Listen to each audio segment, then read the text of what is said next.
बिस्मिल्लाहिर्रहमानिर्रहीम। सबसे पहले हम तमाम लोग, आप तमाम सहाफ़ी भाइयों का शुक्रिया अदा करते हैं कि आपने इतना इंतज़ार भी किया और आप हमेशा यहाँ पर कवरेज के लिए मौजूद होते हैं और हमारी आवाज़ को कौम तक पहुँचाते हैं, खान साहब की आवाज़ को कौम तक पहुँचाते हैं। आज मुज़ाकराती कमेटी की जो हमारी साइड से है, उमर अयूब साहब की सरबराही के अंदर खान साहब के साथ मुलाकात हुई और उसके अंदर CM KP के अली अमीन गंडापुर साहब मौजूद थे। उसके अंदर मोहतरम सलमान अकरम राजा साहब सेक्रेटरी जनरल पाकिस्तान तहरीक इंसाफ मौजूद थे। उसके अंदर मजलिस इबादत मुस्लिमीन के सरबराह राजा नासिर अब्बास साहब मौजूद थे। उसके अंदर स्पीकर असद कैसर साहब मौजूद थे और खान साहब के कुछ 4-5 पैगामात हैं जो आप तक पहुंचाने हैं। सबसे पहले तो ये कि रेमिटेंस के हवाला से रेमिटेंस की कॉल जारी रहेगी और उसकी नौबत क्यों आई कि 1971 के बाद पाकिस्तान में पहली मर्तबा किसी पॉलिटिकल पार्टी को इस तरीके से विक्टिमाइज़ किया गया, पॉलिटिकल पार्टी के बुनियादी हकूक़ सलब किए गए, पाकिस्तान तहरीक इंसाफ के कारकुनान को टॉर्चर का निशाना बनाया गया, पार्लियामेंटेरियंस की चादर और चार दीवारी का तकद्दुस पामाल किया गया और बहसीयत मजमूई सिविल राइट्स और ह्यूमन राइट्स को सस्पेंड किया गया। तो उसके ऊपर रेमिटेंस की कॉल हमारी जारी रहेगी। उसके बाद इलेक्शन के अंदर भी जो 8 फरवरी में आपके सामने हुआ, जिस तरीके से हमारा मैंडेट चुराया गया, वो भी उसके अंदर एक वजह शामिल है। और दूसरी चीज़ ये कि मुज़ाकरात के कट ऑफ के लिए जो एक टाइम फ्रेम है वो जनवरी एंड है। हम 31 जनवरी तक इस मुज़ाकरात को मंतकी अंजाम तक पहुंचाना चाहते हैं 2025। और उमर अयूब साहब जो कि लीड कर रहे हैं इस मुज़ाकराती जो प्रोसेस है सारे का सारा, और हमारी कमेटी को, वो इंशाल्लाह 2 तारीख को हुकूमत को भी ये बात फॉर्मली आगाज़ कर दी जाएगी और आज आपके ज़रिए भी पहुंच जाएगी। तीसरी चीज़ ये कि खान साहब ने ये कहा है कि पाकिस्तान के लिए, पाकिस्तान की बका के लिए मैं अपने पर होने वाले कातलाना हमले, मैं अपने साथ रवा रखे जाने वाले हर सलूक को माफ़ करने के लिए पाकिस्तान के लिए तैयार हूँ। और चौथी चीज़, खान साहब ने खैबर पख्तूनख्वा की हुकूमत, CM खैबर पख्तूनख्वा अली अमीन गंडापुर साहब पर अपने भरपूर एतमाद का इजहार किया है। और उसके बाद खान साहब ने पाकिस्तान तहरीक इंसाफ के तमाम कारकुनान, तमाम पार्लियामेंटेरियंस, वो कौमी असम्बली के हों, वो रिस्पेक्टिव सूबाई असम्बलीज़ के हों, उनको शानदार अल्फाज में उनके खड़े रहने पर, उनकी इस्तकामत पर, फस्तायत का सामना करने पर यह कहा है कि ये तमाम मेरा फ़ख्र हैं, तमाम पार्लियामेंटेरियन फ़ख्र हैं, तमाम कारकुनान फ़ख्र हैं, तमाम इत्तेहादी जमातें फ़ख्र हैं।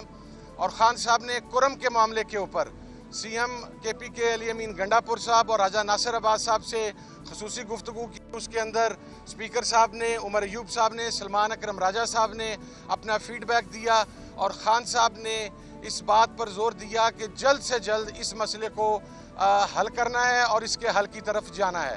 ये चंद नुकात थे, चंद पॉइंट्स थे। और जो मुतालबात हैं वो हमारे 2 ही हैं। वो जो पहले हमने कहा था कि 9 मई के ऊपर जो दूसरी साइड का मौक़िफ़ है वो हमें रिस्पॉन्सिबल करार देते हैं। हम बड़ा कैटेगराइज करके कहते हैं कि हम रिस्पॉन्सिबल नहीं हैं, दूसरी साइड रिस्पॉन्सिबल है। तो उसका बेहतरीन हल ये है कि एक ऐसा जुडिशल कमीशन बने जो सुप्रीम कोर्ट के सीनियर मोस्ट जजेस पर मुश्तमिल हो, ताकि एक गैर जानिबदाराना तहकीकात हो सके। CCTV फुटेजेस सामने लाई जाएं। वो मॉब को प्रोवोक कर रहे थे, क्योंकि मॉब साइकी आप समझते हैं कि जब क्राउड एक मॉब की हैसियत इख्तियार करता है तो वो फिर अनकंट्रोलेबल होता है। वो कौन से लोग थे जो उनको प्रोवोक करके मखसूस जगहों की तरफ ले जा रहे थे, इसका तयन CCTV फुटेज से ही हो सकता है और किसी तरीके से नहीं हो सकता। और 26 नवंबर के ऊपर देखिए, हमारा बड़ा वाज़ेह मौक़िफ़ है कि गोली चली।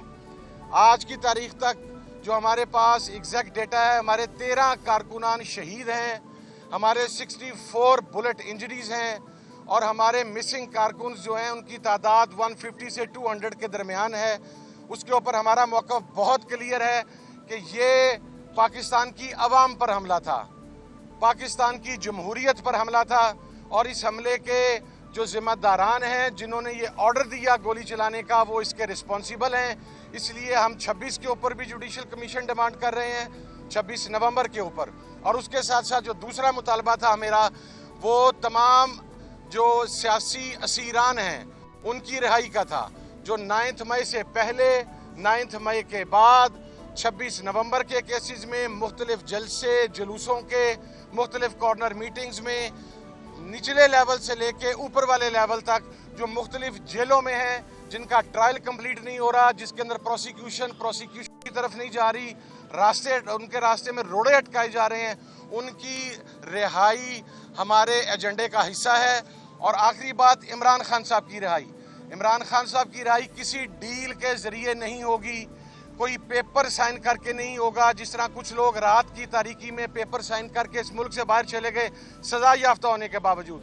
عمران خان اپنے تمام مقدمات کا سامنا عدالتوں میں کر کے, عدالتوں کے ذریعے عمران خان باہر آئے گا. وہ کوئی ایسی بات پر یقین نہیں رکھتا. اور یہ بھی میں آپ کو ایک بات عرض کر دوں, عمران خان صاحب وہاں پر ابھی بھی فوکس تھے کہ آپ صرف اسیران, کارکنان, ان کی رہائی کی بات کریں, لیکن کمیٹی کے تمام ممبران کا, تمام اتحادی جماعتوں کا, پورے پاکستان کی تحریک انصاف کی قیادت کا ہم نے خان صاحب کو پیغام دیا کہ آپ کی رہائی ہمارے ایجنڈے کا حصہ ہے. آپ نے ایک اسٹیٹسمین شپ ظاہر کی ہے, شو کی ہے کہ آپ نے ایک لیڈر کا کردار ادا کرتے ہوئے کہا کہ میرے پارلیمنٹیرینز, میرے کارکنان, ان کو رہا کیا جائے.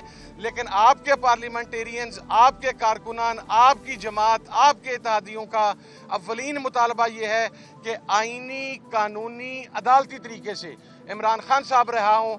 اور میں یہ بات کلیریفائی کر دوں, جس طرح گزشتہ منتھ عمران خان صاحب کی تمام کیسز میں ضمانت مکمل ہو گئی تھی, روبکار جاری ہونے والی تھی, لیکن پھر قالین کا ایک ٹکڑا اٹھایا گیا اور ایک FIR نکال کے تو خان صاحب کو اس کے اندر ریمانڈ کر دیا گیا. یہ کلیئر انصاف کا قتل بھی تھا, یہ کلیئر پولیٹیکل وکٹمائزیشن بھی تھی. تو ہماری جو کمیٹی حکومت سے بات کرے گی وہ اس پولیٹیکل وکٹمائزیشن کو روکنے کے اوپر بات کرے گی. باقی خان صاحب انشاءاللہ اپنے مقدمات کو فیس کر کے باہر آئیں گے.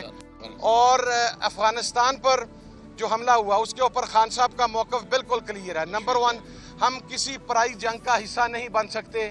ہم پہلے بھی پرائی جنگ کا حصہ بنے, اس کا نقصان پاکستان نے 2 لاکھ کے قریب شہادتوں کی صورت کے اندر برداشت کیا. ہم اب بھی کسی پرائی جنگ کا حصہ نہیں ہو سکتے. اور افغانستان کے اوپر جو اٹیکس ہوئے ہیں ان کی خان صاحب کی طرف سے کنڈمنیشن آئی ہے. وہ ہمارا برادر اسلامی ملک ہے. پاکستان کے لینڈ آرڈر کی بہت ساری سچویشن افغانستان کے ساتھ برادرانہ تعلقات کے اوپر ہے.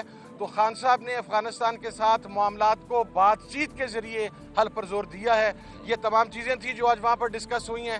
اب انشاءاللہ عمر ایوب صاحب کی سربراہی کے اندر 2 تاریخ کو ہم حکومتی کمیٹی کے ساتھ بیٹھیں گے اور یہ تمام چیزیں عمر بھائی وہاں پر بیان کریں گے. بہت شکریہ جی, تھینک یو. بہت شکریہ جی, تھینک یو ویری مچ.